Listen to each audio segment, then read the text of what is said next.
Hello बच्चों, let's see the question. Read the following statement and choose incorrect one.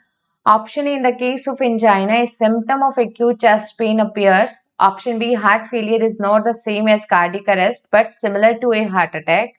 Option C, heart is autoexcitable and its functions can be moderated by neural and hormonal mechanisms. Option D, blood comprises of a fluid matrix, plasma and formed elements. देखो question में हमें बोला गया है, हमें statements given है and we have to choose the incorrect statement. Option A में बोला गया है कि एंजाइना के केस में क्या होता है, एक्यूट चेस्ट पेन होता है, तो बिल्कुल सही बात। Angina that is also known as the angina pectoris, ठीक है। इनएडुकेट ऑक्सीजन सप्लाई होने की वजह से क्या होता है, चेस्ट पेन होता है, जिसे हम बोलते हैं एंजाइना। तो पहला ऑप्शन यहाँ पे बिल्कुल करेक्ट है।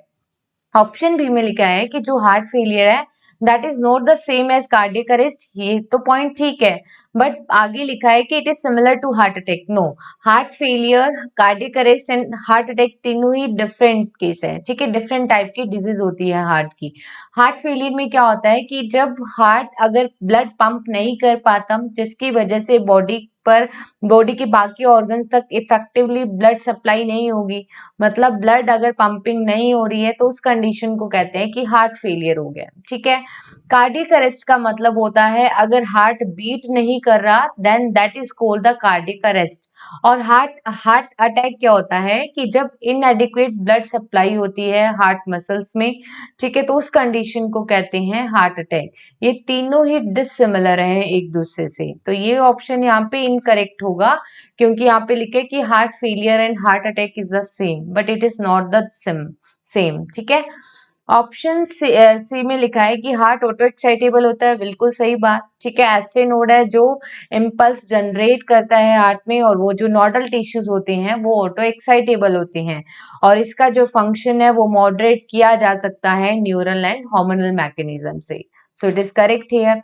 ऑप्शन डी में लिखा है कि जो ब्लड है that is a fluid connective tissue, सही है, ठीक है, जो कि कंप्राइजेस होता है, क्या प्रेजेंट होता है ब्लड की कंपोजिशन में, प्लाज्मा एंड फॉर्म्ड एलिमेंट। तो ये पॉइंट बिल्कुल करेक्ट है, plasma and formed element present होते हैं ब्लड में। प्लाज्मा अराउंड 55% होता है एंड फॉर्म्ड एलिमेंट अराउंड 45% होते हैं।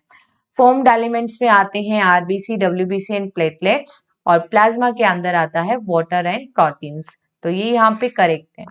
यहाँ पे जो इनकरेक्ट स्टेटमेंट है that is only option B.